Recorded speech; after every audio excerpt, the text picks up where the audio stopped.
This is the 5D chess lesson in tactics, intermediate tactics. So, Discord. Okay, so I think if you've been playing 5D chess for a while now, or just got into it, probably realize that there's a very strong, there's some very strong mates that you can get. A lot of tactics that pop up. Maybe got wrecked online, got wrecked in the Discord, or just generally wrecked by the AI. Maybe you're the one that's dishing it out. But either way, there's a lot of really strong checkmates. So there's a lot of really strong tactics that come with them. I think best place to start is just recognizing that best sort of mate to get is the one that doesn't require you to travel at all, which is very common, or at least common to threat. So for example, actually, I think I have a better line.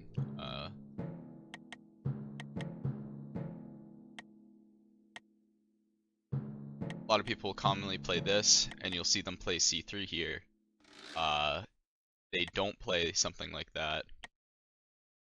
Instead, I play like this. My opponent does it. I just want to do this.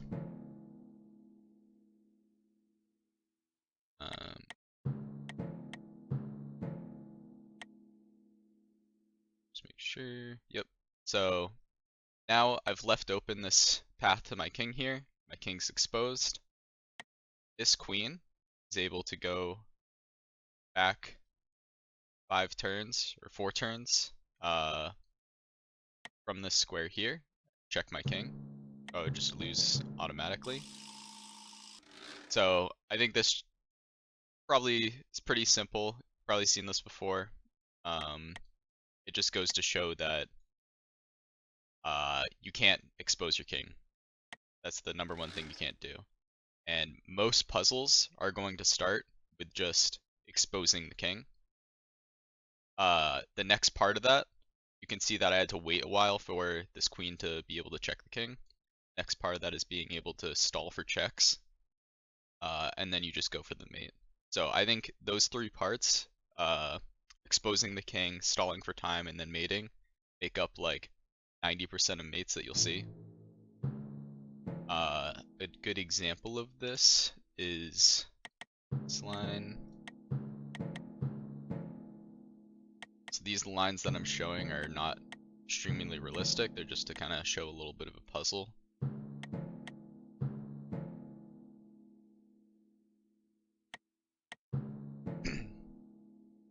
So here, there's a tactic, a mate in, that's 3.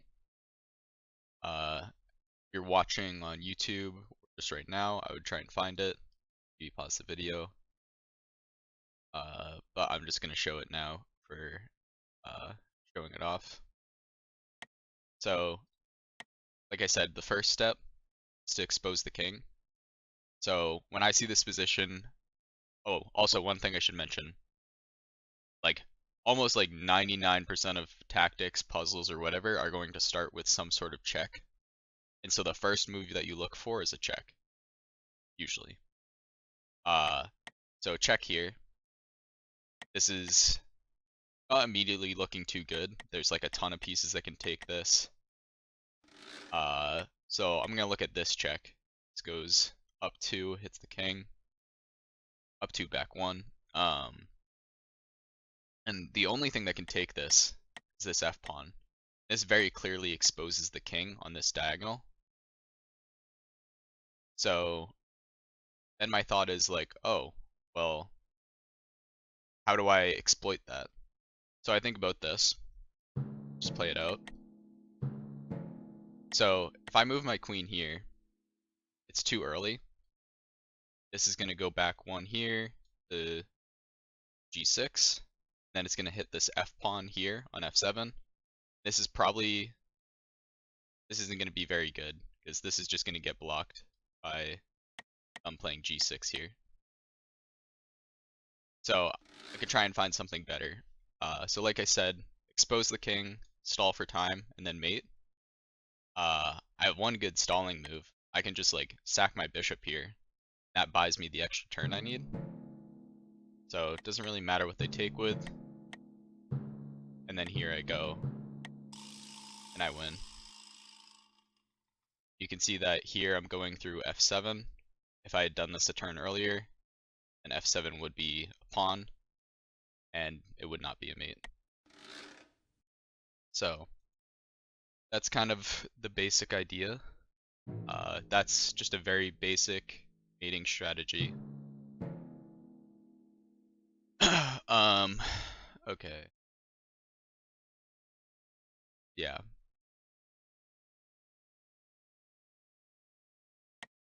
The next thing I want to show off, this is also probably something you've probably seen. You've just played a good player and you haven't watched your f-pawn. You just played like a bunch of developing moves.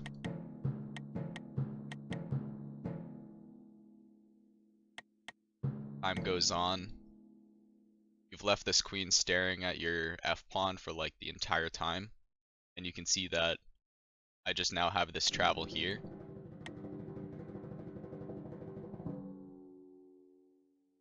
And there's no way for the king to take this.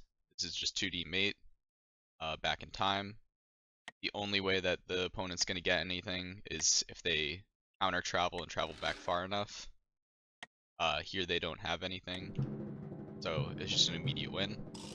So this is just straight defended travel, pretty simple. You let someone stare at an undefended pawn next to your king for too long, something like this is probably going to happen.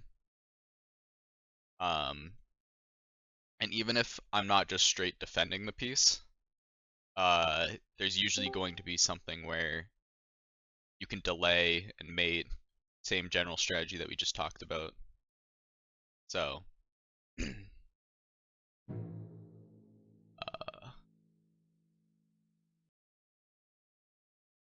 okay. And the other thing I wanted to show was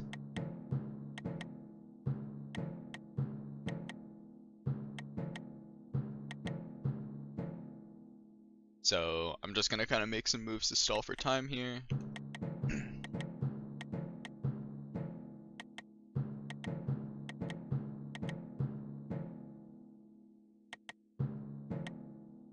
So here I have the same thing. If I travel back here, this is just defended travel.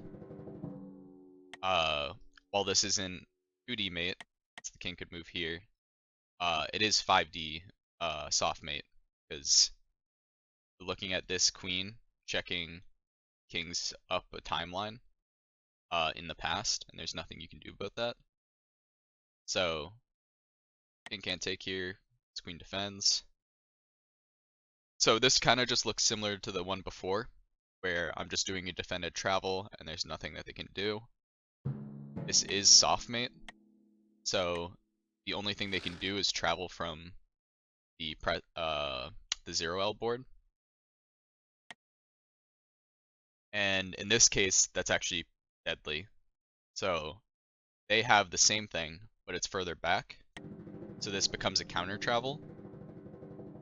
And this is just something to watch out for when you're looking for mating travels. And in this case, it's just immediate mate. So always good to keep in mind that your opponent has a travel that goes farther back than the one you're doing. You need to make sure that it's not going to end up mating you first. This is a very simple example. Any of the tactics that we cover after this, where doing the same puzzle for yourself, trying to figure out how you're going to mate with your travel, you should be doing the same for your opponent's travel and making sure that they're not going to get it first, or that they can't set something up that's going to interrupt your mate. And later I'll show a pretty advanced example of that. Okay.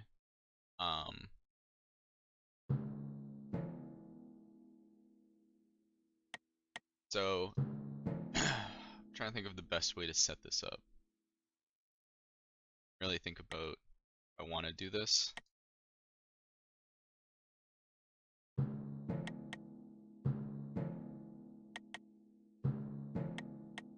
But this is just to illustrate a point of when sometimes when you shouldn't travel.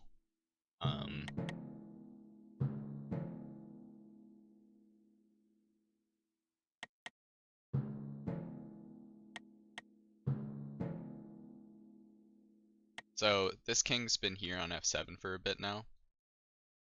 I can travel my knight here, and this knight would normally be pretty strong, because it can check the king up 2 squares and up 1 timeline. That would be the L shape. It would hit this king on f7. Here, however, making this move, I can see that this pawn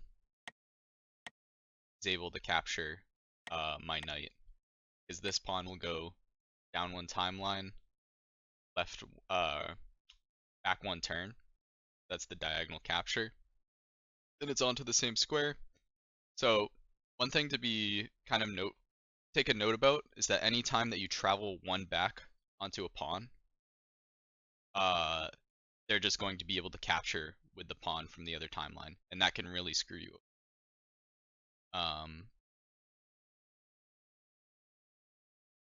Yeah. There's a few other things like traveling 2 back onto a knight. Knight's going to be able to capture. Traveling 1 back onto a bishop as well. 1 back onto a queen. So all of those things, it's careful. You have to be careful about opponents recapturing your pieces with the one that you just captured to travel. In this case, like I said, this would be kind of bad. But if I delay 1 turn by causing a check here, and then I do that same travel back 2, now this pawn isn't able to capture, because it's back 2 and not back 1. This is going to be a soft mate. The opponent would have to do some sort of counter travel here, and then they would probably end up losing. King's exposed.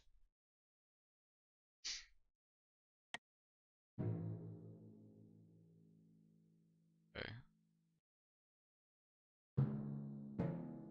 Since that line was kind of similar to something else I was going to talk about, I'll just show that off too.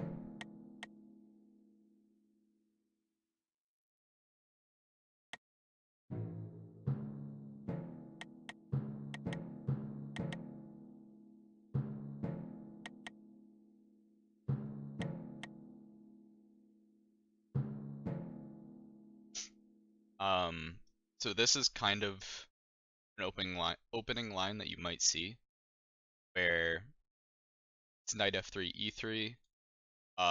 It kind of leaves open the fsec. My opponent goes here with their queen.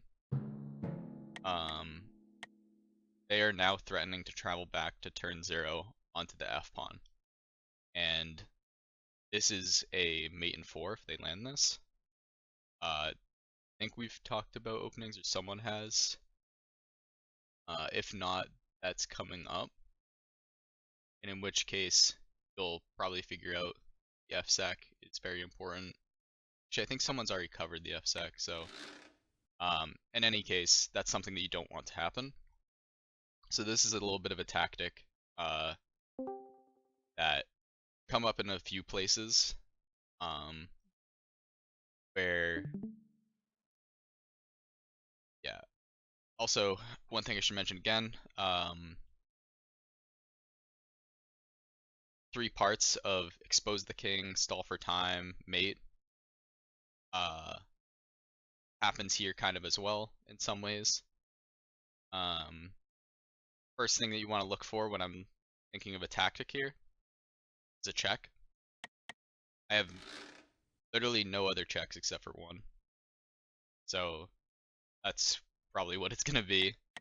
That's what it is in this case. The king could move over here, and that would probably be a better move, but they probably see this free bishop if they're allowing this to happen, and they're just going to take this. And then here, now I can just travel back one with my knight. Gonna check this king up here. And this is what's called a knight loop for the tactics. If you read the tactic guide, you maybe saw that. And part of the reason why it's called that is that this check, like now that I've done this where I've exposed their king, this can just happen over and over. For example, I make a counter travel here. You maybe take something like this. It's really hard for me to stop them from doing this sort of recapture here. But their king is still pretty exposed. I kind of misplayed, but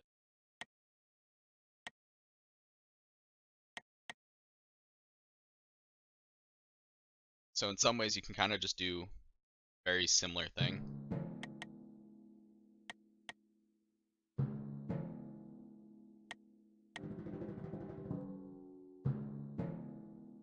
And you get like the same sort of knight check.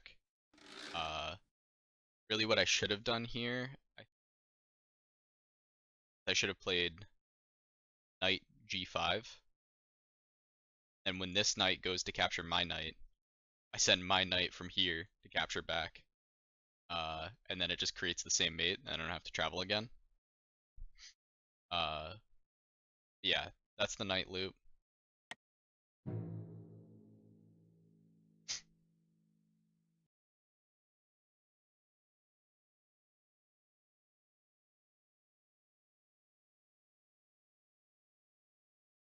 Any questions so far? People that are watching right now, chat, speak.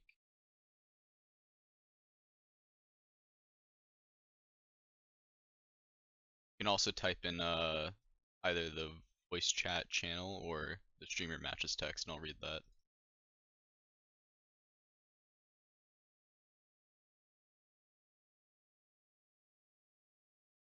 Okay. In that case, we'll just continue. If you have any questions or anything, feel free to put them in either of those places, and I'll check it out.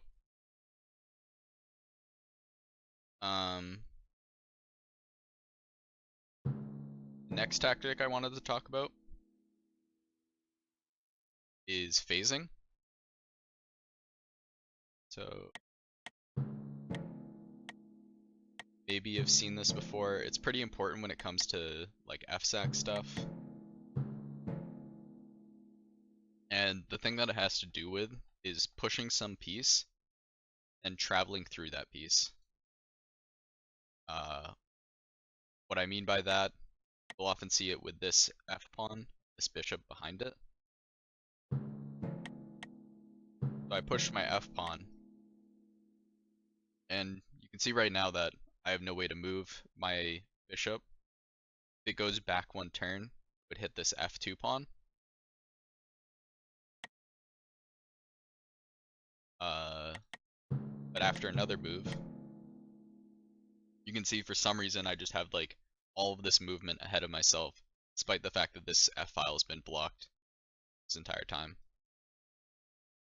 That's because now this F2 square has been freed up, and then the turn before that, pawn wasn't on F3, so I'm actually able to sort of phase through it, because it's created an opening for me to push through. So now my bishop's able to slide through, and I can do some sort of weird travel like that. This is very important, because you can imagine that if a queen was trying to like capture my bishop to stop me from doing this, or stop me from doing this travel, this whole time the F pawn's in front of it, protecting my bishop. There's no way that they can get to see that. I can also do something similar with my queen here.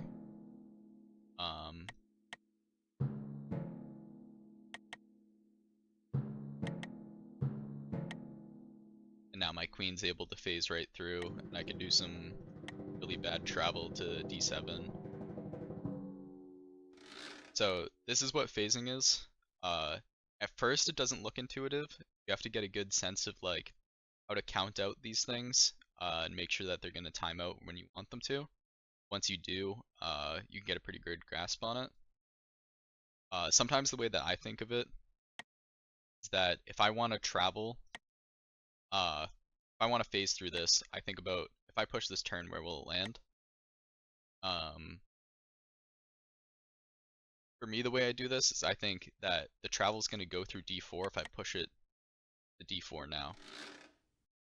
Then it'll go through d4 this turn, d5 the last, and then d6. If I do that, call for some time.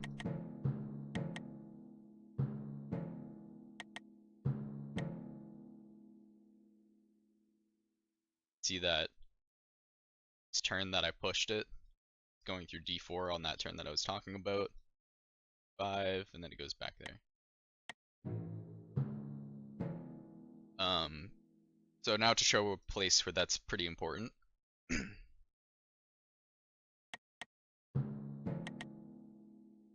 So one reason why you might not see people play e6, but you do see them play e3, is because with white having first move advantage, they have a little bit of things that they can do to try and force stuff. I'm not going to play this very well. Show it.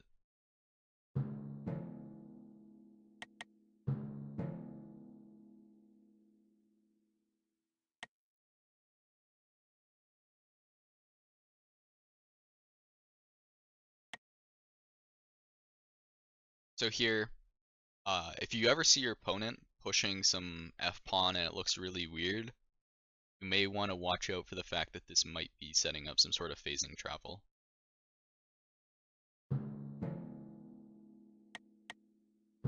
And now here, because I've done this phasing travel and I'm trying to get an fsac, just buying for time.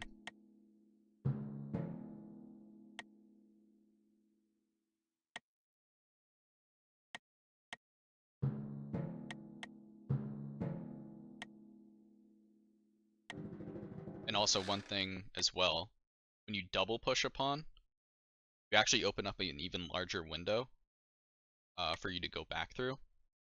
In this case, see like here, f2, f3, suddenly the pawn's back on f2, so now I can go to f4.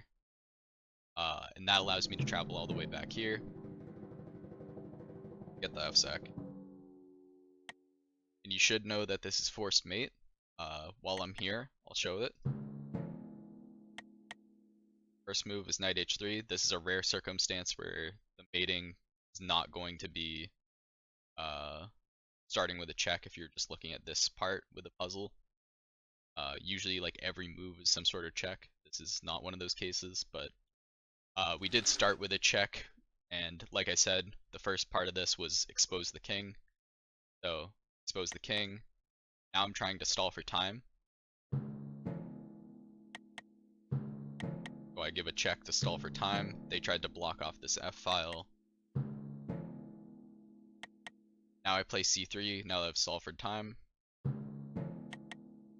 They'll try to do something about it. This queen is going to end up having enough time to go back, mate the king on the first turn. And then the only thing they can do about it is some sort of counter travel, which will probably just end up losing. In this case, I can even get a pretty quick check. Knight L.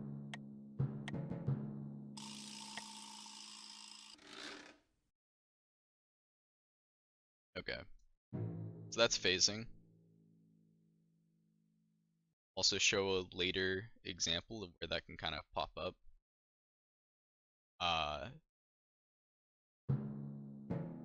Now, this is the best part of 5D chess tactics.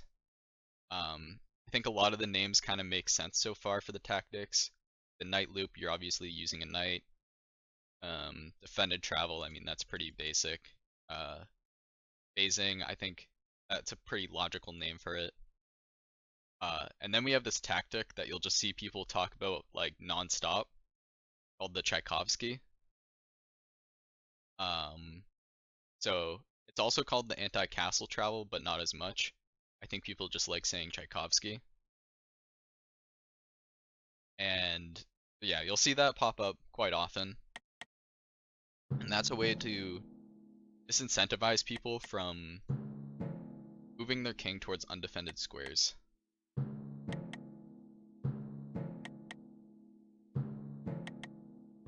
So this is a very standard, like classical defense opening.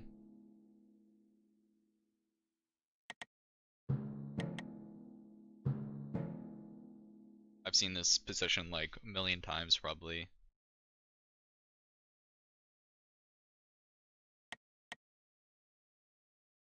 I'm gonna play one off move here, where I'm going to play this bishop here. I think it may work bishop d6, but anyways. So here, there's not exactly, there's kind of a tactic here, but it's not exactly mating. I can put my knight here and queen and rook.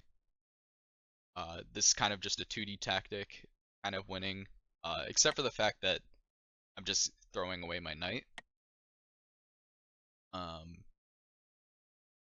Even though this doesn't really come with check, I'm still attempting to just expose the king if they take this. So once they take this, you might think, I don't really see where the mate is right now.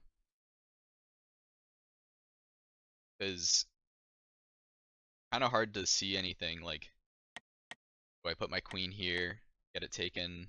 That doesn't really help. So there's probably some sort of travel that I can do. If I look at where this board in the past here, g7 is undefended. Their king just moved towards g7. So anytime that I see king move towards an undefended square, first thought in my head should be Tchaikovsky. So what I mean by that, say that black just tries to defend up. It doesn't really matter what they do here. Best thing they can do is try and prepare for some sort of counter travel.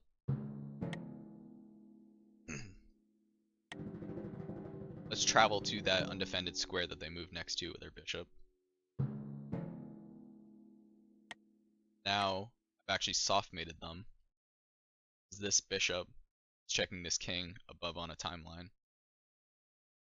And the reason why this is kind of a unique tactic is that the king isn't there to just capture the bishop, because it wasn't there before. So this is the Tchaikovsky. Like I said, anytime a king moves towards an undefended square, this is where you think Tchaikovsky. Just rip this off. Doesn't have to be like this specific line. I could do it further back. I could have done this travel from g3 if I like tried to delay some time and then get that. Now, as for why it's called the anti-castle travel,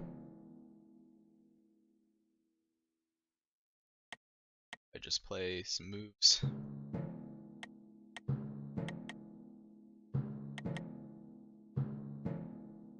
I'll also show where phasing comes into this a little bit. So here g7 is undefended, which isn't a problem by itself as long as the king doesn't move towards it.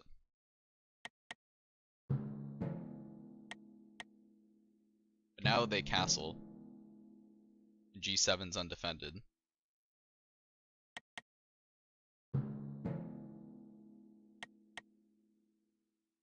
They can kind of help protect their castle a little bit by doing something like this. One also common tactic, if I land on g7 here, the king will get exposed, move up, and I can mate with knight g5. They've kind of defended this though by playing g6 because now that travel's blocked. They haven't blocked the Tchaikovsky because that goes one turn back more.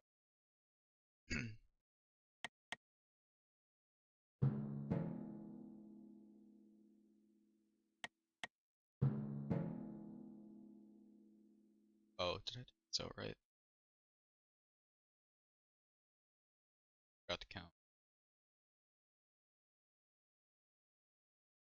Oh shoot. 1 second.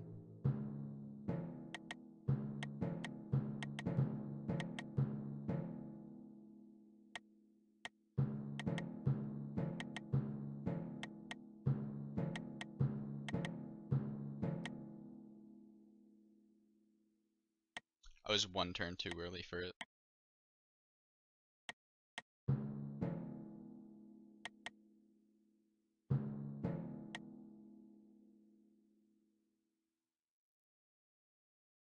Yeah, there we go.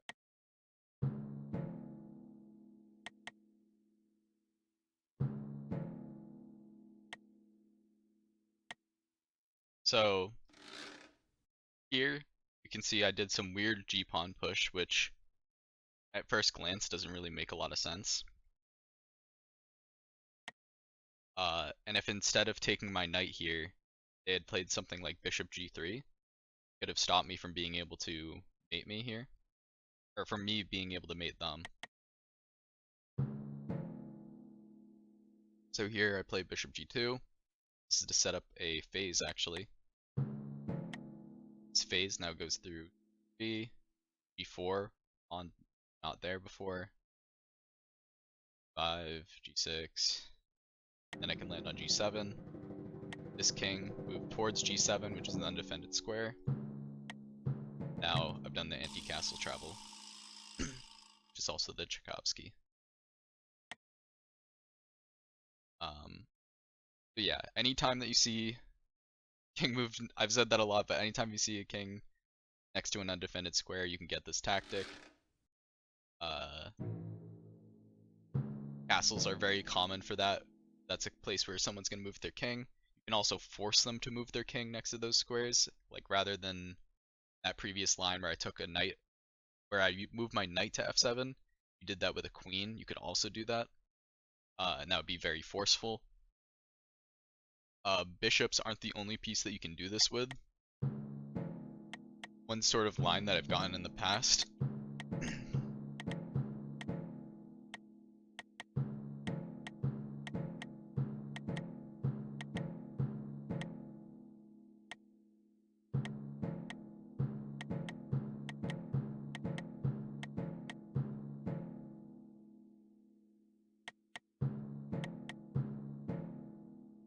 maybe seen a position like this before.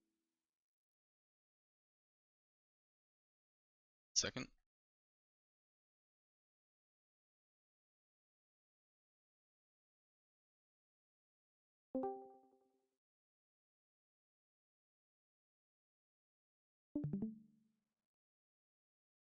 You can try and block off the travel, but after the kings move towards that undefended square, they get that travel to the square, basically cooked.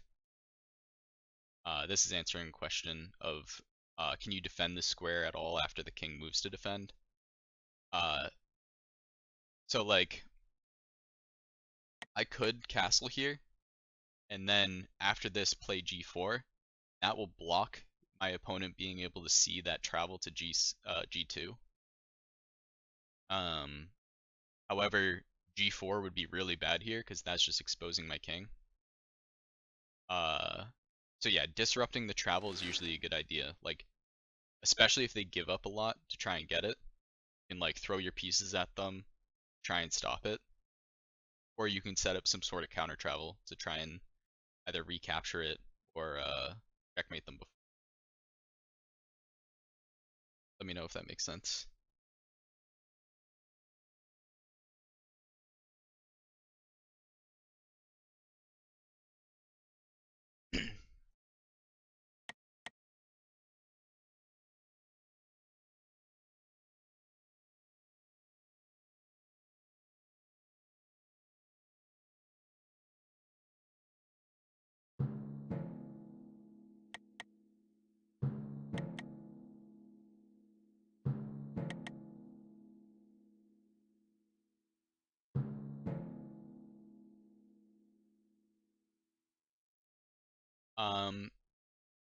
Despite how much I kind of said it before, I actually kind of lied now I'm thinking about it. Well, not really. You should still think of Tchaikovsky anytime that a king moves next to an undefended square, but you could go a step further and say that you should think about any time that king moves next to square that's attacked as many times as it's defended. So in this case,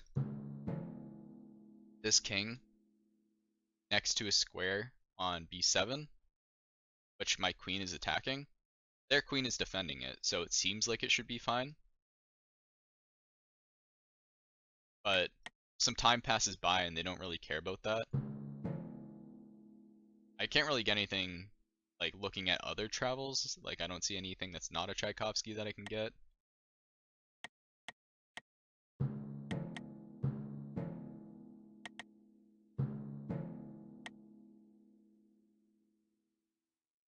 Should point out actually, there's a Tchaikovsky right here as well. This queen would check this king here.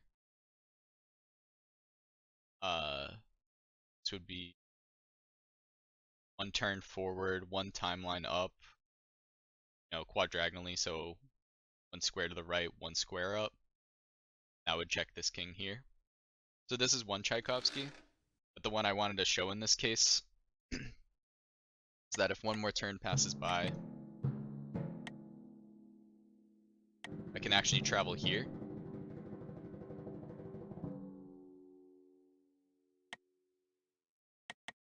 Queen takes, because they have to.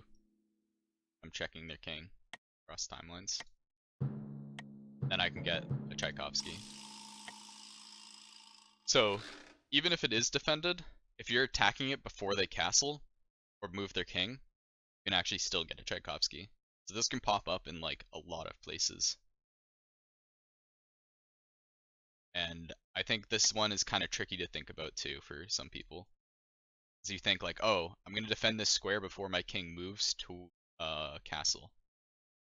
But I was already attacking this square. So, and they even defended it as soon as I attacked it.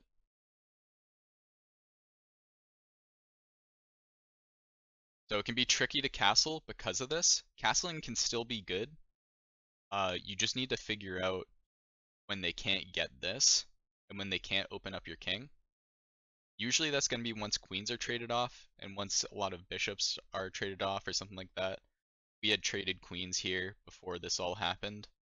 Tchaikovskys are kind of off the board. It's kind of a queen and bishop thing more than anything. So then castling probably becomes pretty good because it becomes a lot more like 2D chess. You want to connect the rooks, push your pawns and stuff like that in an endgame.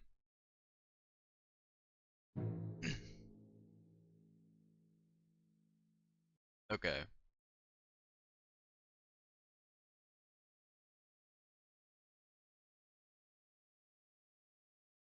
Yes. So the next tactic,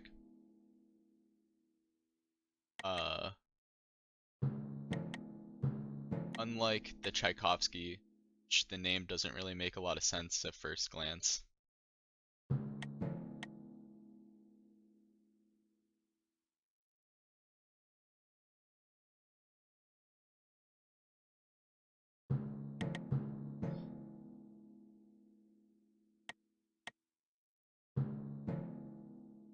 Okay. So here right now, there's a mate in two.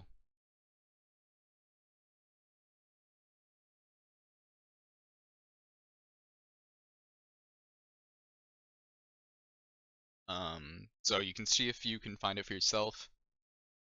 I think there's two moves that maybe stick out.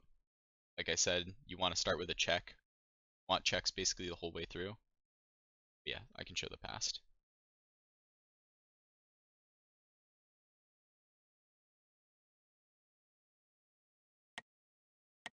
So if I play my queen here right now, it's actually not going to be like immediate mate.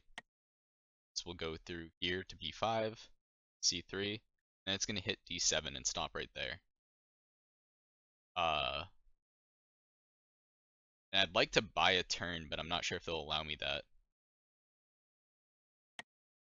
And if I play the bishop here, we'll just play c6, and then I'm closed off forever, and I won't be able to get anything. So it kind of looks like I don't have much that I can do here. I can just play this move anyways. They play this, and I just sit here. I just need to wait one more turn, and I'll go through d7. But they have a different thing they can do to try and stop me. They play b5 as well. I'll just take it and win. They can move their bishop back here, and now I'm like, oh crap. I kind of have to move my queen, and this travel that I've been waiting for is just going to not work out. So then there's a tactic here called closing the door and shutting the door. And if you pause here to think a little bit about it, I think you might be able to find it. The idea is that my queen just wants to stay put here. It just needs this one turn to get the mate. In the interest of time, I'll just show this now. We have the mate.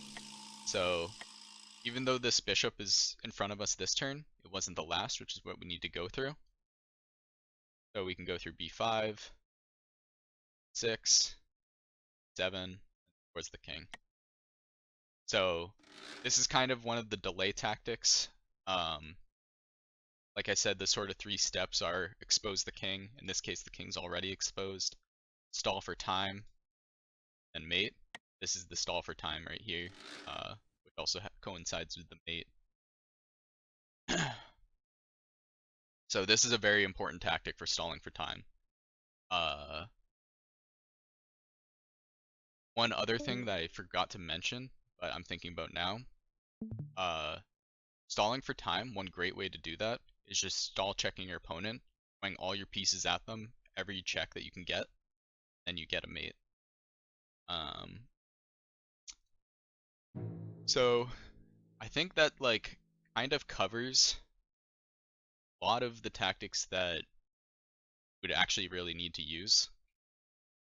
I still have more stuff to cover, of course, but I think now I'm going to show kind of advanced puzzle just to emphasize one of my points.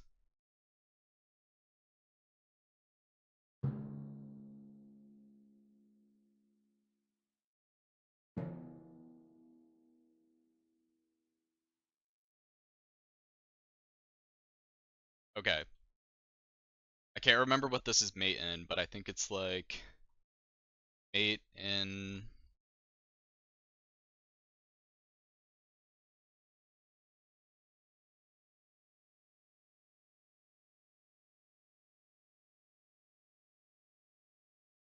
six, I think. And even though it's mate in 6, which I think is usually a fairly difficult 5D chess puzzle, this one's not too bad. So, yet again, I would pause if you're watching this on YouTube. Try and figure it out if you can.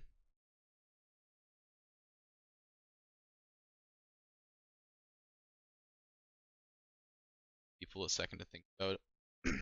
I'll go through it kind of slowly as well.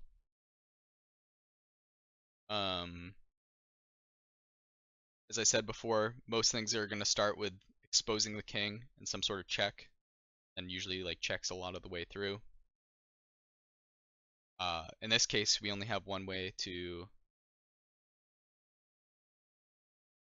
I think it's better if I walk through it just so that you can all see it.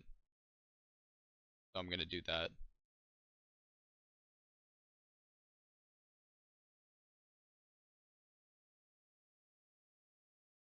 Yep, Torius got it. A very logical move here, considering that that's gonna open up the king. If you're assuming that there's a puzzle here, you should always check to make sure in an actual game that it's gonna work out. Yep, Bro got it.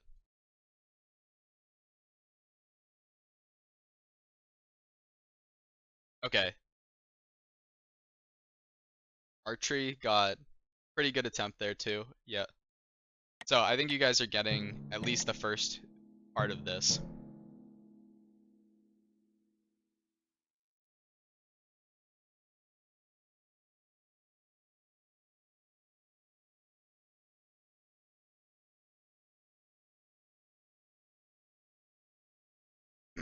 I think order doesn't matter here in this case, I think, for whether or not I put the knight here or I go queen here. But you can kind of see that my main goal right now is I want to stall for time for this queen to mate here.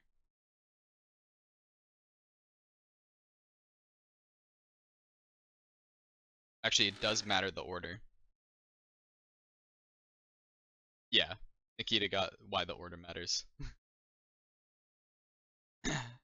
So, one thing I do want to make sure doesn't happen is if I just play any move here, they play like f6, for example, that's going to block off this diagonal completely. Or knight f6, yeah. They're going to block off their king. So I want at least like one turn so that they don't put anything on f6 and block off this triangle. So knight to g5 here makes sense.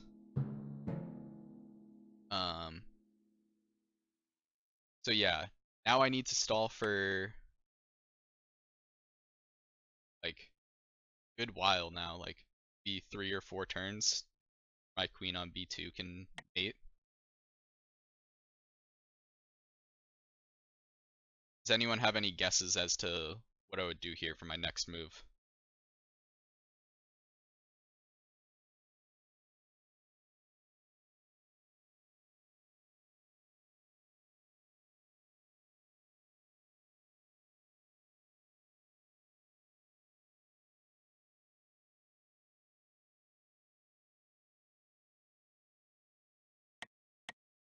If I play e5 now, I'm going to end up blocking off my own travel to, or my own threat of mate to the king.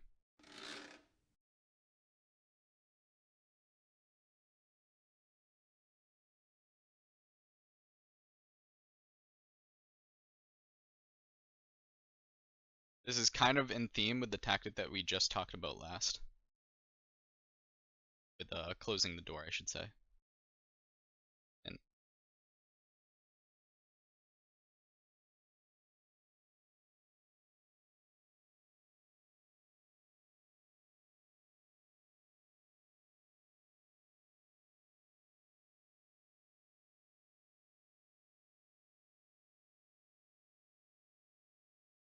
okay, I'll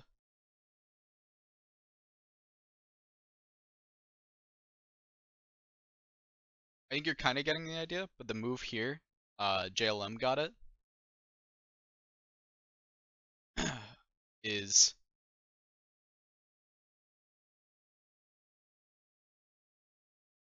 okay, I'm gonna read what Kita said.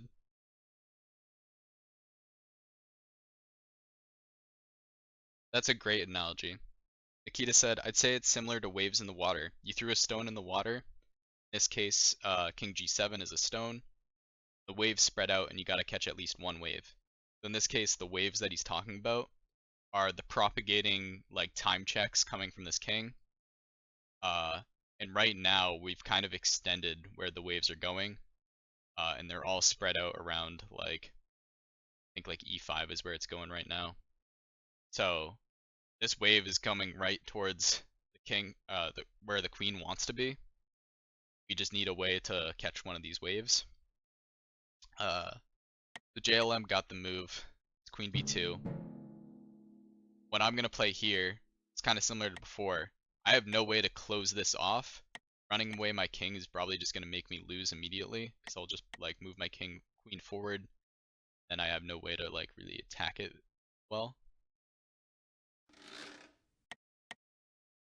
So now I think the best move that they can do here is gonna be this.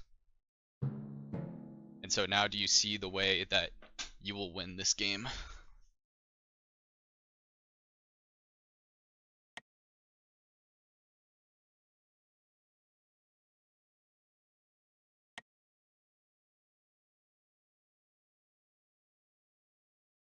You need to stall for 3 more turns. Okay, yep. Yep.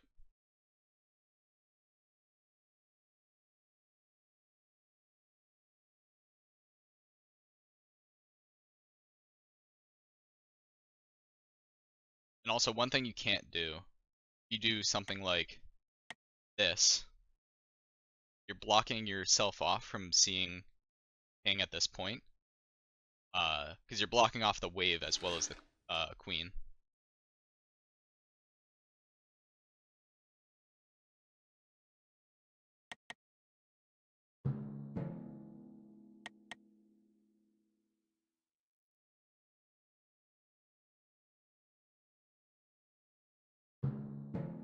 So play e5 here to delay,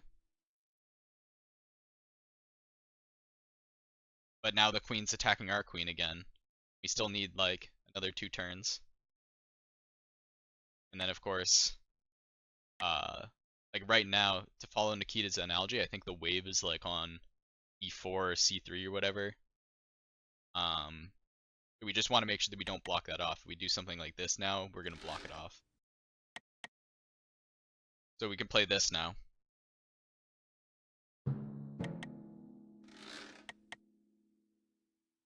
But now the queen just keeps coming. And then finally, we can play this. So this is like a very funny sort of closing the door tactic where we close the door 3 times just to get this. But it's all just stalling for this. They really have nothing they can do about it.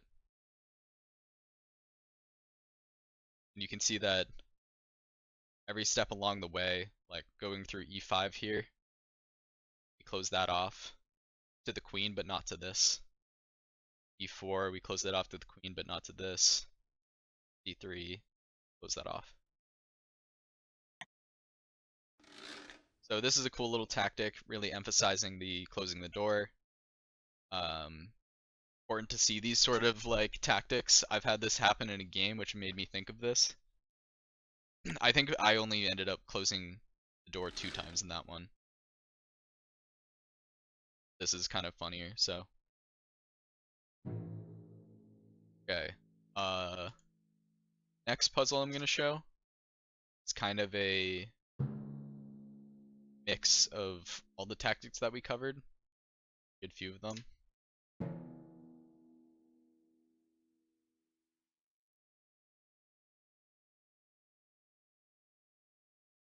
Actually, I don't know. It's kind of just simple, but it's a good puzzle. I feel like everyone should know what the first move is here by now. Want to just type that in the chat and maybe spoil it or something. Oh, before I do this, I think I need to buy time in this puzzle real quick.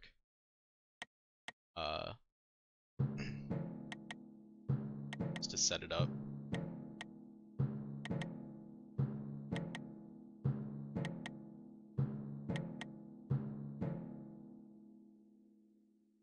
Yep, okay. Everyone sees the first move.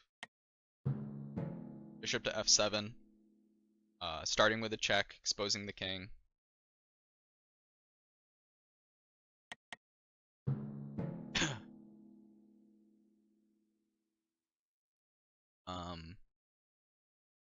Now what's the next move?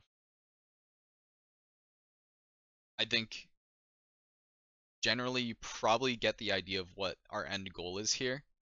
We have a king that has an open diagonal here, to h5, but the knight's covering that. We also have a really nice long open triangle to goes all the way to e3 that we could get our queen on. So those are pretty good places that you could try and mate from. If we had a nice way to get rid of this knight, h5 would be pretty easy. But it's hard to see a good way to do that.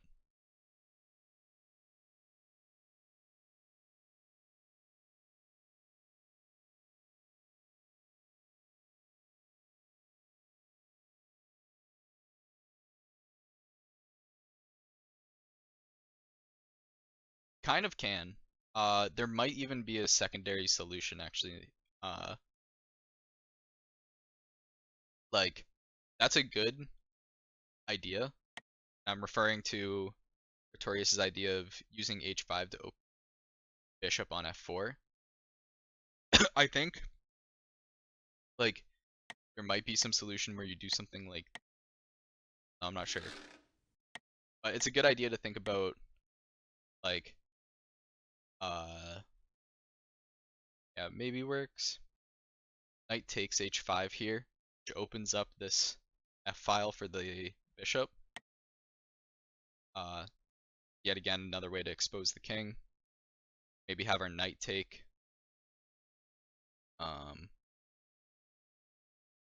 Okay, I'll trust Nikita if Nikita says it works.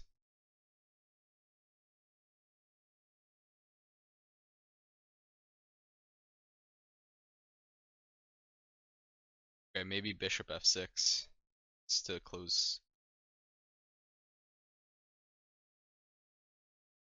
Oh, well, no, never mind, because bishop f5 have to be the one that closes it.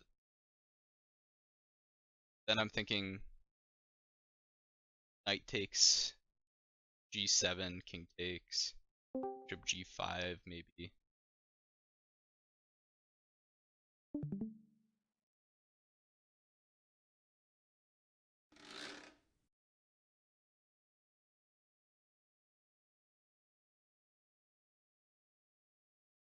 Hmm. Yeah, so the reason why I'm actually thinking that, or I'm remembering that that might work, is because I tried putting this puzzle into my AI at one point. I think it found like a alternate solution where you played something like knight e4, and then we're able to mate.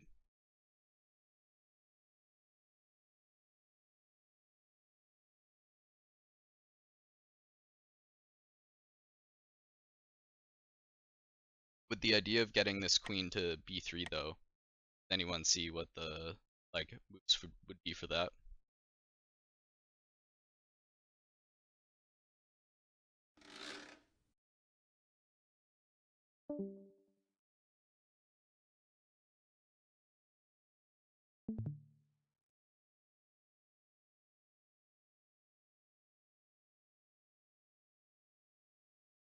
Right now we have at least one check.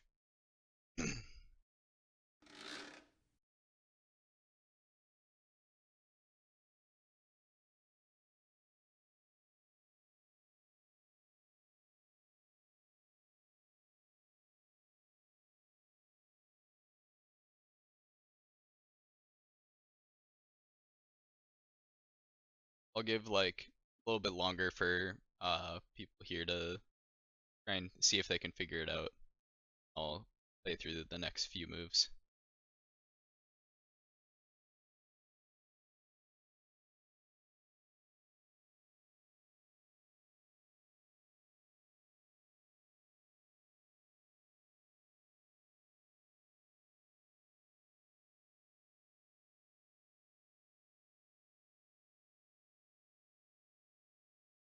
Here rook b1 doesn't really help too much. I would like to get like constant checks on the king and make sure that they're not able to block anything off. Example, if I don't play anything here, that's a check. They'll play bishop e6 here, and then they'll block off this diagonal, or queen to d5, 6.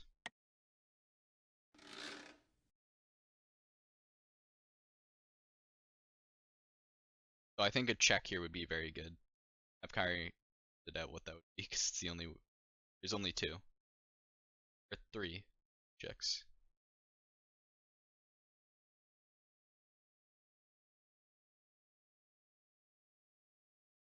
I think the way my brain works when I look at these puzzles is I look at each check and then I see where it goes and where it ends up at the end. I'm trying to play like best checks that I can. So the first move here, or the move here, is going to be knight to f5. Um, Even if you can't see like the full thing, maybe you could imagine that you're thinking this in your head if you saw this position in like a game.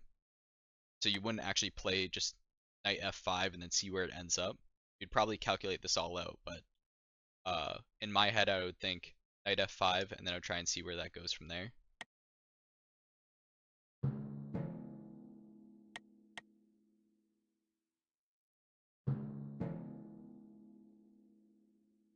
So if I'm thinking this in my head, I've played knight f5, and I'm trying to look like, okay, queen to b3,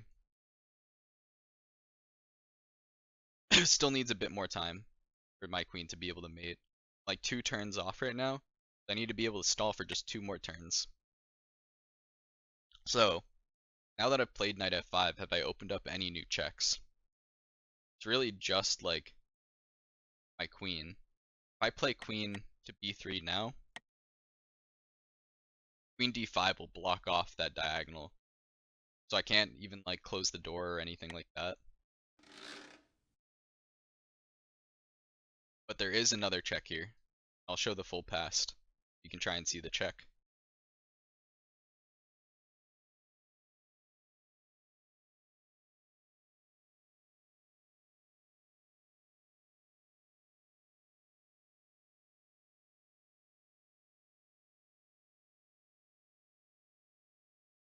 One thing to remember though is that even though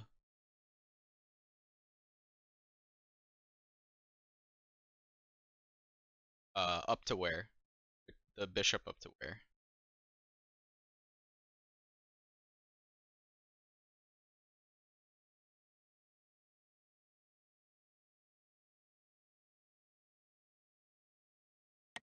So you're saying like this?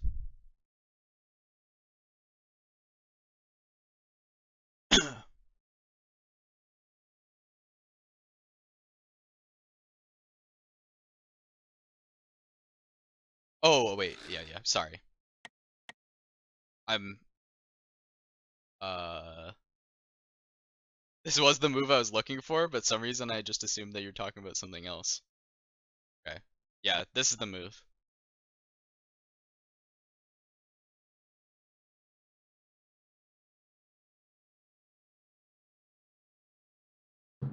So this is still a check because this king has been on this back rank for quite a while. And even though the king's up here now, in the past it was here on f8. So by uh moving this bishop here, you've diverted bishop and then allowed for us to get another check. This stalls for another turn. The rest here is maybe obvious. I have one more check here that I can play. My opponent has 2 moves that they could try and do to like stop that. This is a pretty good attempt. And then there's this move, using the door.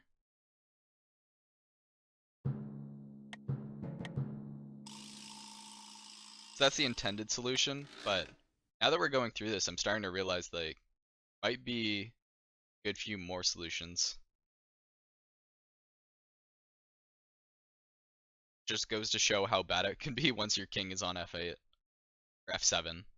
Once your king gets brought up like this, there's just endless possibilities really.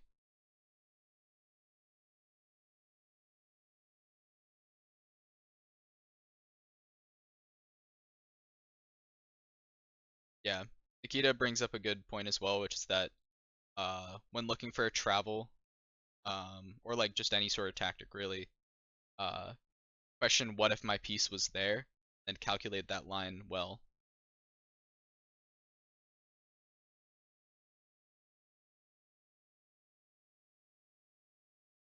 Yeah, and then you find a way to get to that square so you can execute it. So even if my bishop wasn't aiming at f7 here, I could think like, oh, it would be kind of cool if I could bring my bishop to f7. How would I get it there? Or a queen to f7.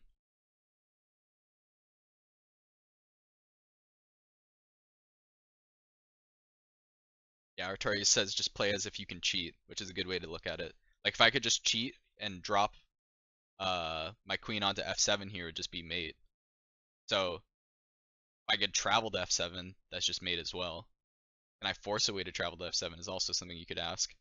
And in this case, you could as well, with a very similar way that we did in this puzzle.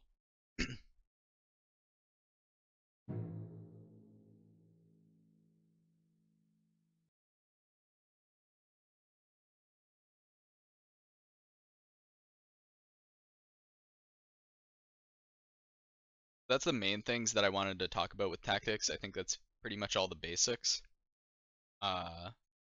Rest of what I'm going to talk about is kind of advanced stuff that you might see at some point, which has to do with like multi-timeline stuff that is a little bit more complicated and hard to see.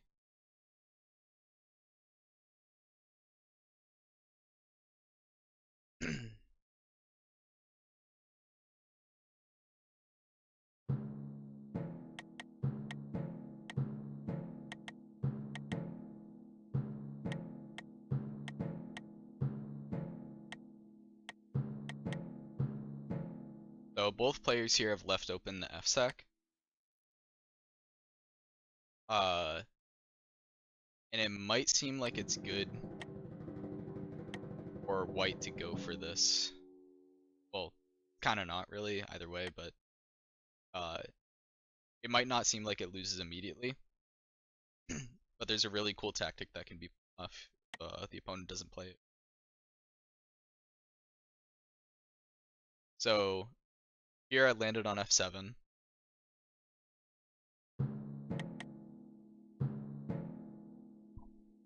Now I'm just playing as white, thinking I'm gonna go for like very similar mate. But my opponent plays something kind of weird here. Usually people play like knight f6. But this line's fine as well, it's still mate and 4. And now here, I'm threatening queen h5, which is going to be mate. My opponent decides to play queen h4 here. I still have mate if I just play my queen here. Even if they play like queen back or something, I'll just check with knight and win.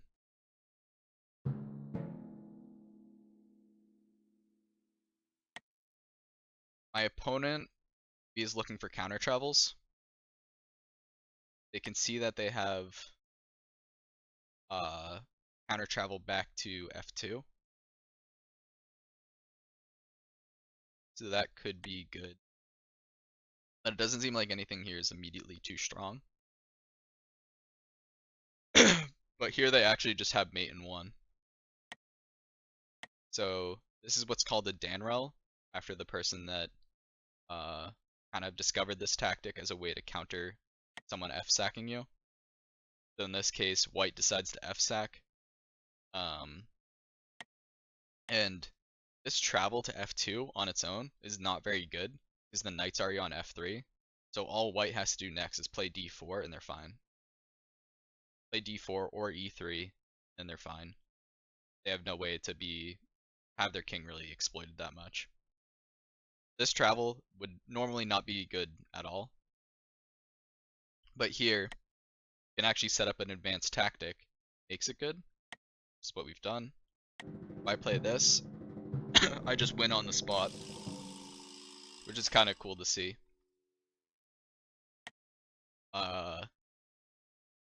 And so then you might be thinking like, well, why can't you just take this?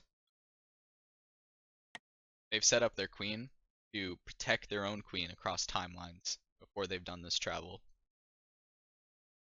So there's been a few times where this has popped up in a game besides like the opening. This tactic can be pretty hard to see and pretty hard to set up. But it's good to know if you can plan this out, look pretty nice. So yeah, setting up this queen to defend your own travel that you've yet to make.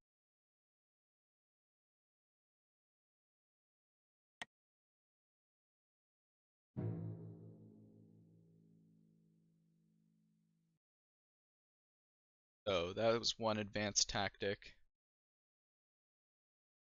Next one also comes up in the opening. You'll often see like a lot of these pretty advanced tactics pop up in the opening because people have studied so deeply into these that they're able to see them. Like in a normal game, it might take you like a good 5 minutes to find something like this. But when you have infinite time to look at an opening, you can probably find something.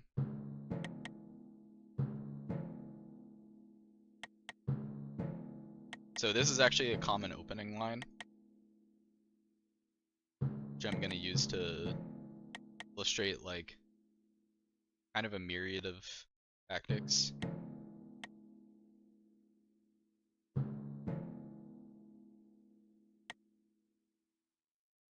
So F-sack line.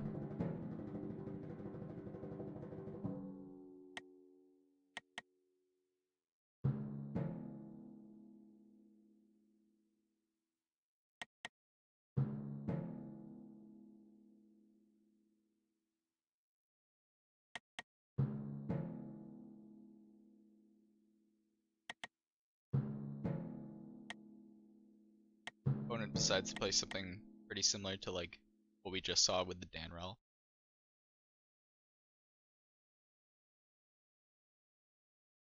In this case though, they don't have a travel to F2, so it doesn't really work out for them. Okay.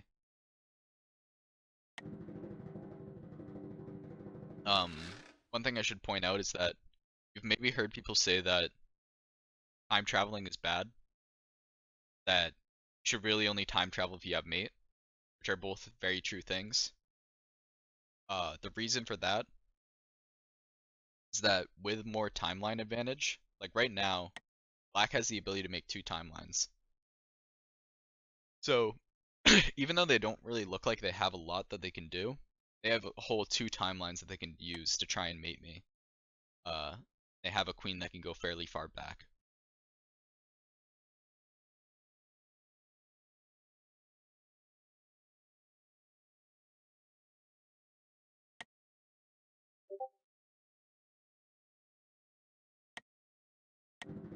So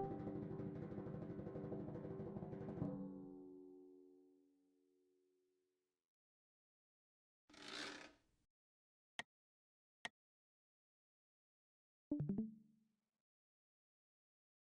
this case, I just want my queen to be able to travel back as far as possible.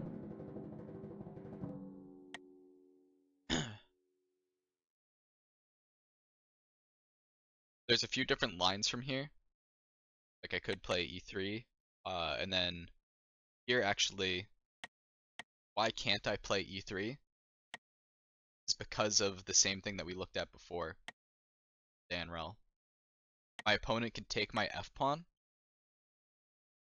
This queen is going to go through here on g3, and then defend the queen on f2.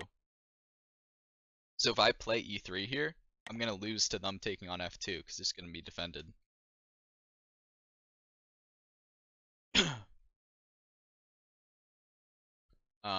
So I can't play e3. And it might not be obvious why I want to play e3 in the first place. So I'll play knight f3 to defend the f-pawn and make sure they can't take there. And now, this is kind of like same thing as what we've talked about at the very start with there being openings to the king and you just go onto them and you mate them. I think it's hardest to see where those openings are across timelines. Does anyone see the mate in 1 here?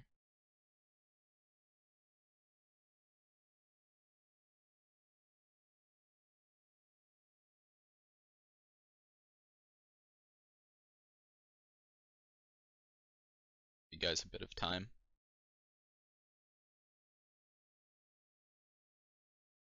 I feel like in 2D chess, if someone asks you where the mate in 1 is, it's just very simple. Because you should be able to check everything. But in 5D chess, you're like, oh, where the hell is it?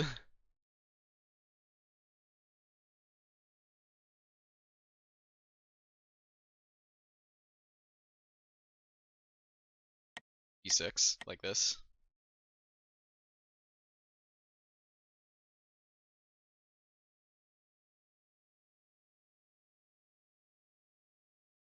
It is visible on screen.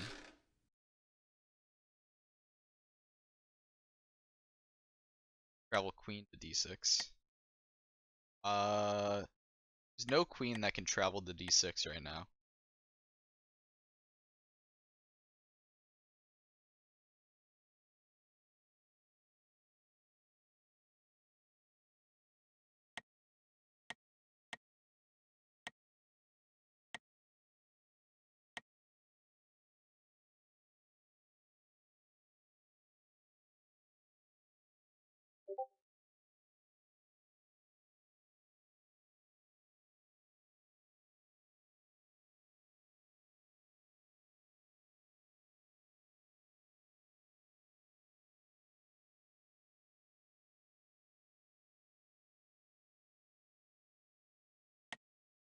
Like this archery? Something else. You're close, if that's what you mean. Or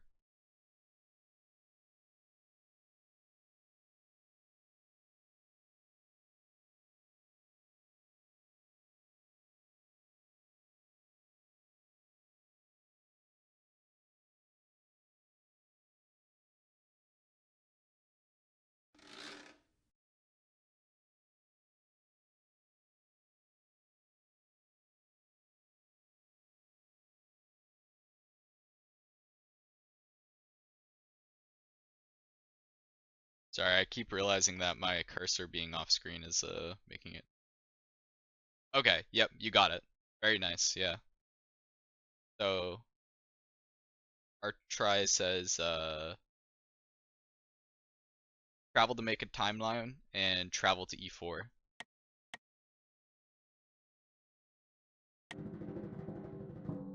If I do this, that's mate in 1.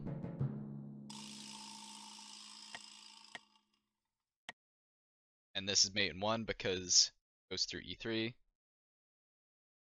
E2, then down to E1.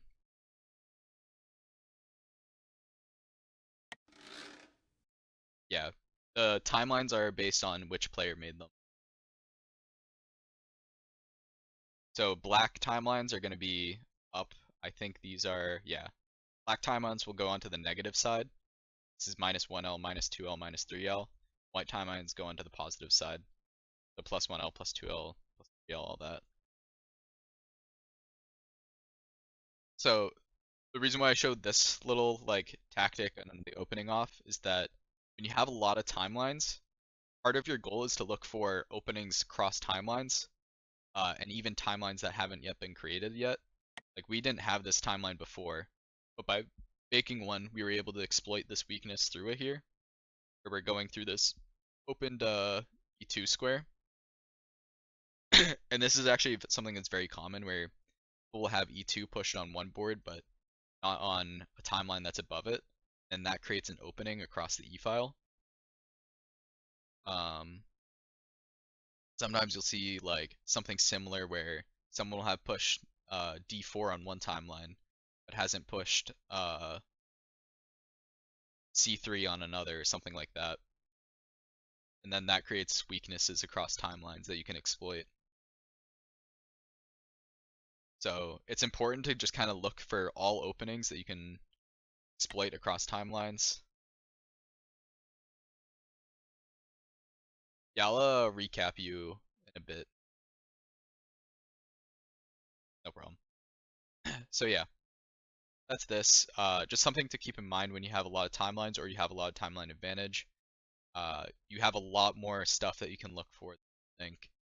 This is why having timeline advantage is really important. Uh, and the one last thing that I wanted to cover, I actually didn't think of a good way to set this up, so we'll see.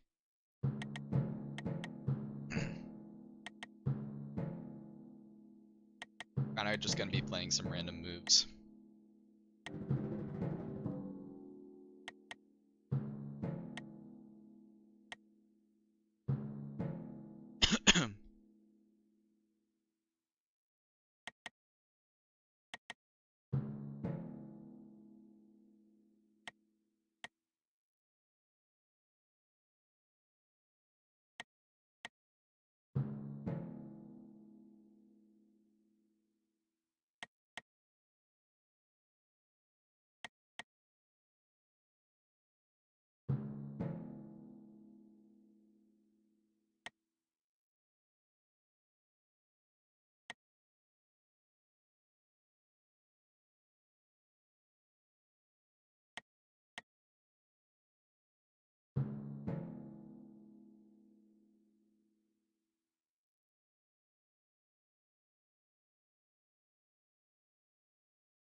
Alright, it's gonna take a second.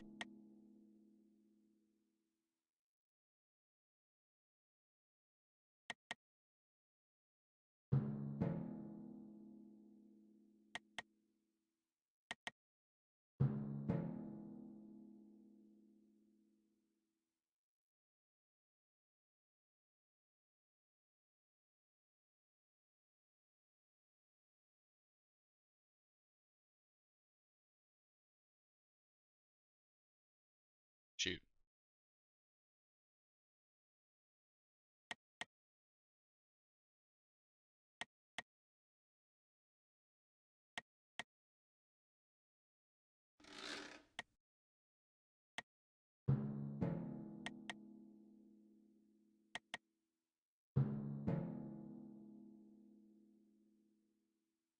Okay, yeah, this works. So here there's a tactic that you can use to gain material.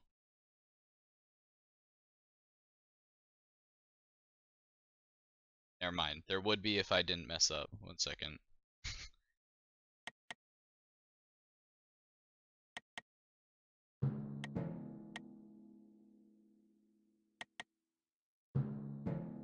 Now there's a tactic that you can use to gain material.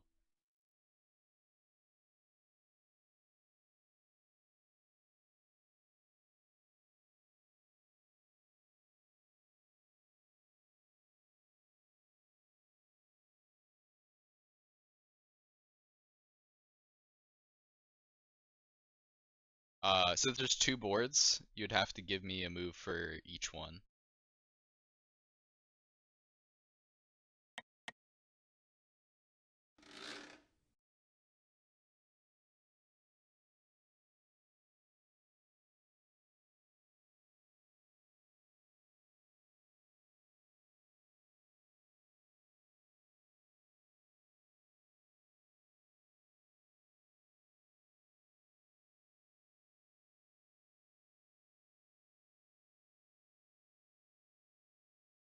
Oh. Are you saying this?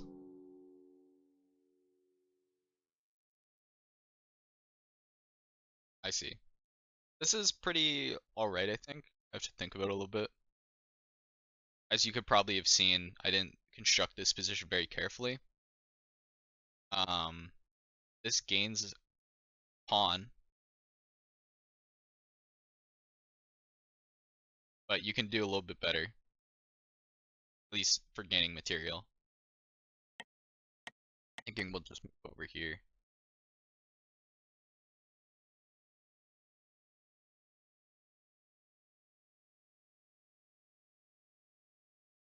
That's not too important, especially since white is down a timeline here. But if I travel my knight to the past here and take the queen, it's not really worth it.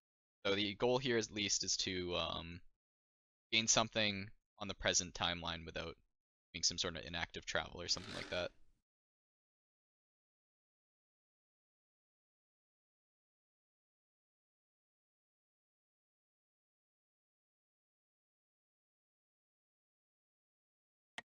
Like here, king moves over. The king moving over here, it's defended on all sides. So I don't think I see any tactic here for mating. No, no problem.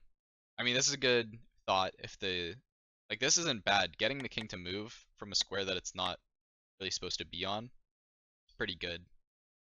Uh,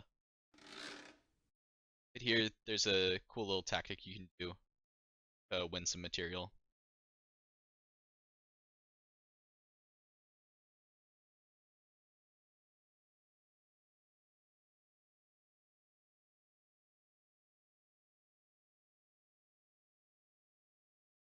Oh, well, Nikita did find a good move, but it wasn't the one I was thinking about.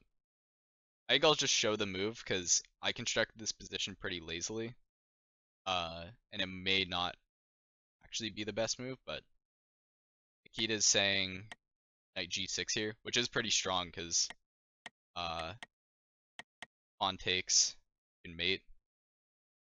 There's not really a ton they can do about that.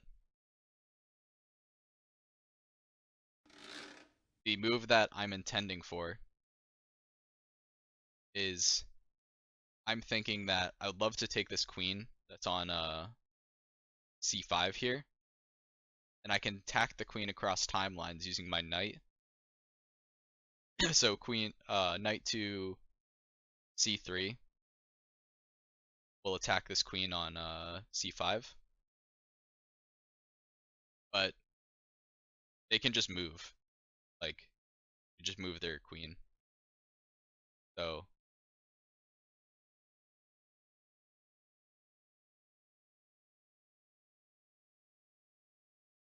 and yeah, that move's correct. Knight takes e6 here.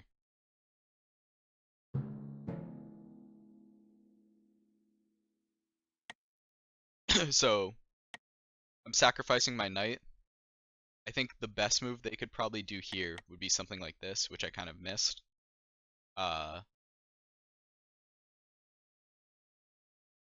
Yeah, it's not perfect, but this is just to show the strategy. So assuming they couldn't do some move like this, my goal would be that this is called time trapping, where you check an opponent's board, stall for time on that board. This board stalled for time, and it's sort of time trapped, whereas this board is not. This allows me to set up some sort of move to capture their. Yeah. Like I said, not the best puzzle, sorry about that, but this is just the tactic, so. Well, that's really all I have. So throughout this, we covered the general strategy for how you mate, which was exposing the king, stalling for time, and just mating. Mating on open triagonals, defended travels, self-recaptures and when not to travel, phasing, Tchaikovsky's, closing the door, stall checks, night loop. So, does anyone have any questions on any of this?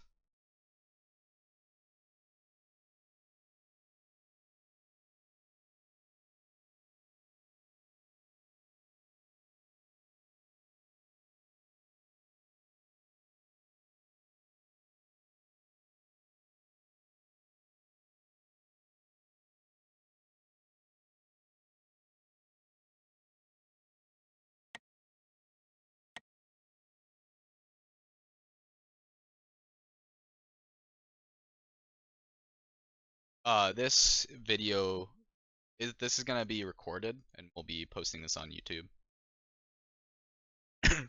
So you can watch that if you want like a recap of that.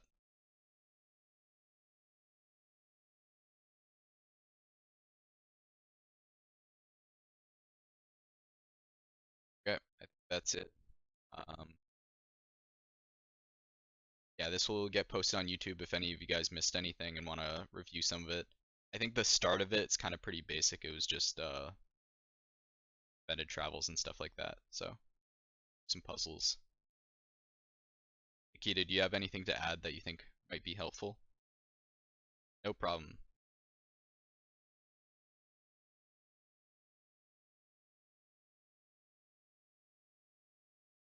Oh, one thing I will do as well. Uh,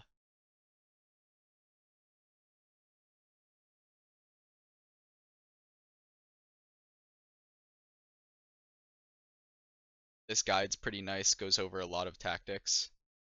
There's some other tactics that also.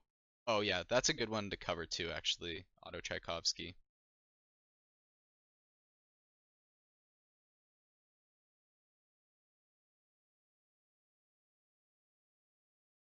I think I can set up that one pretty easily. Okay, I'll go through one more.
some random moves as I did before.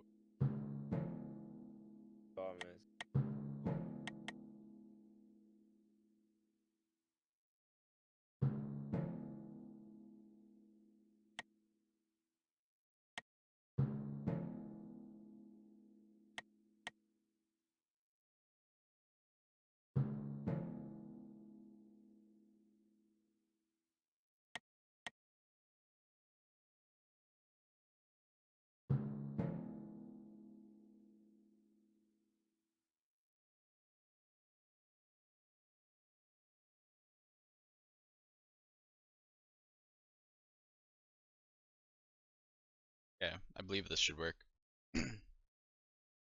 So I'll just show this one out. I'm not sure if there's probably some other like tactics that you can do here that will win as well.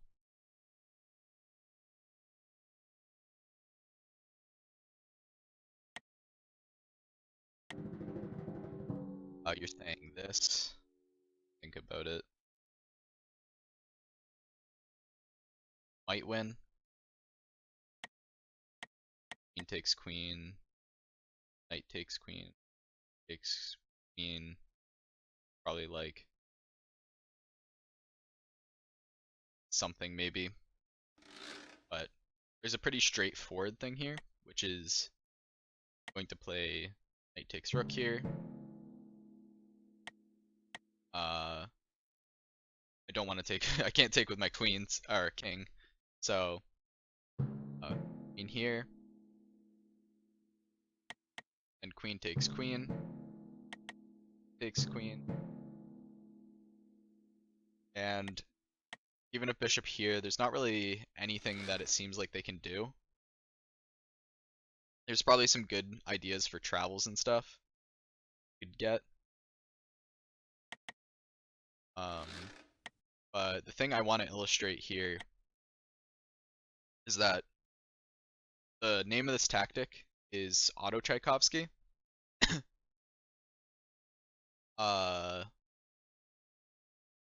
Reason why it's called that is because it's a Tchaikovsky.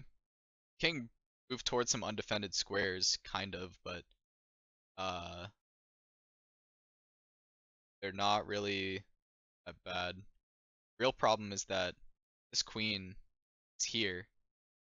What would happen if we just traveled towards this board where our queen is on g2? Then it would end up checking this king that it's going to slowly move towards over time. So if I just do any travel to this board, this queen here on g2 is going to be checking this king on f1. Then this is just going to be a soft mate. So the idea is that this is a Tchaikovsky where your piece is already there, so it's kind of like automatic. Like any travel to this board at any point in time is going to get you this soft mate. So to illustrate that point a little bit more, like, oh, I can go over that a little bit as well. Like, if I'm just playing out this game really poorly, I'm basically losing whatever. So this game goes on a bunch. And then black decides to Jurassic. Any travel to this board from any point in time is going to be a soft mate.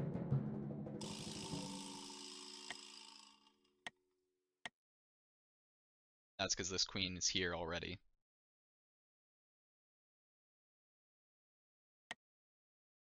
So this tactic has, I feel like once people have started seeing this tactic, it's come up a lot more.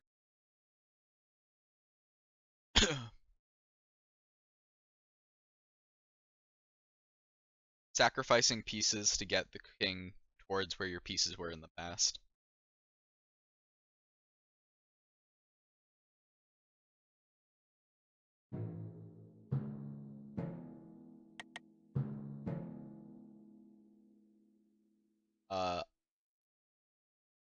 So someone asked what the difference between a soft mate and a hard mate is. Soft mate is where the opponent still has a chance of recapturing your piece.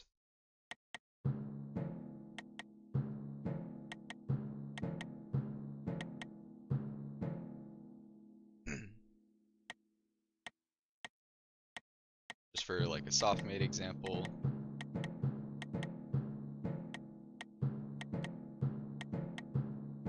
I've just stared at this pawn for like a bunch. Actually, let me.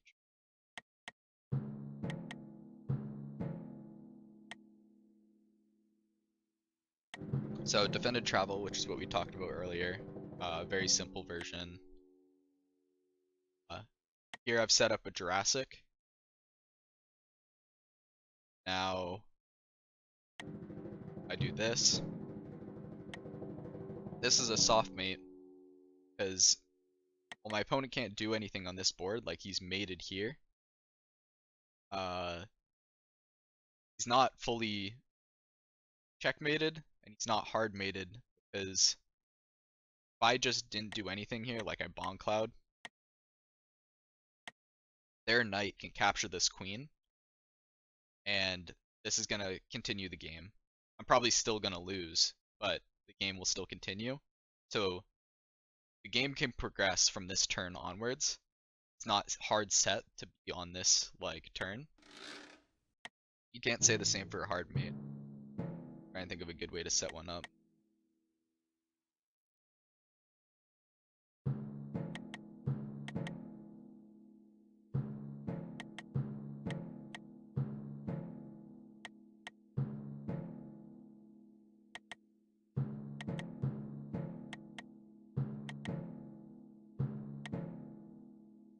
Actually I have the perfect example.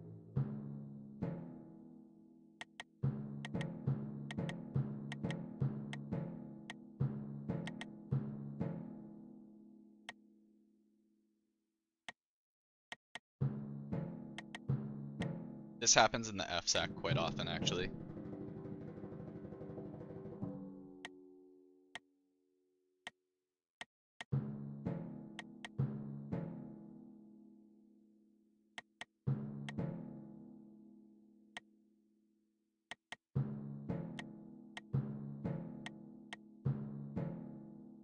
So this is just a normal check. So opponent goes back here to defend. I check him. So I'm giving two checks at once. One's a present check, the other's a past check. So even if they take this knight, there's still another check. Even if they take this queen, there's still another check. There's actually just nothing they can do on this board. It's not game over for them because they can still time travel back and mate me before this happens. So if I'm not careful, I could still lose. But the game cannot progress beyond this turn because it's just not possible for them to resolve this board at all.